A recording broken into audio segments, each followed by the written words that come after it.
Andito nga pala kami ngayon sa Mr. Faded at nagpapagupit ngayon si Potpot.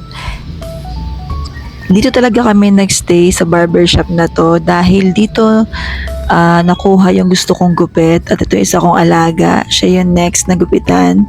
So nakaupo lang muna siya dito.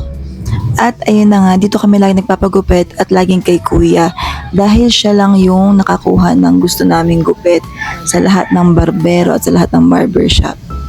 Kaya naman pag wala siya, hindi muna kami magpapagupit, aantayin namin siya talaga. Pati si Kuya Hayden, dito rin siya nagpapagupit kay kuya.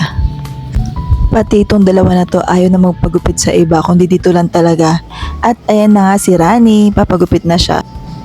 Simula mali itong batang to, hindi ako nahirapan magpagupit sa kanya dahil talaga namang quiet lang siya at hindi siya umiiyak gaya na ibang bata. So hanggang ngayon lalo na, minsan nga inaantok pa nga siya. Ang kagandahan kay kuya, tatanungin niya ako kung okay na raw ba yung haba ng buhok ng anak ko or iiksian pa ng konti, at yung sa bangs talagang inaalam niya. Kaya naman tuwan-tuwa kami sa kanya. Hindi gaya na ibang barbero, magupitan lang okay na. Talagang serious type lang si kuya at hindi tumatawa. Kaya naman sa mga gustong magpagupit dyan, punta na kayo dito sa Mr. Faded. At syempre kapag umaalis kami, kung ano man ang gawin namin sa labas, hindi pwedeng hindi kakain tong mga alaga ko.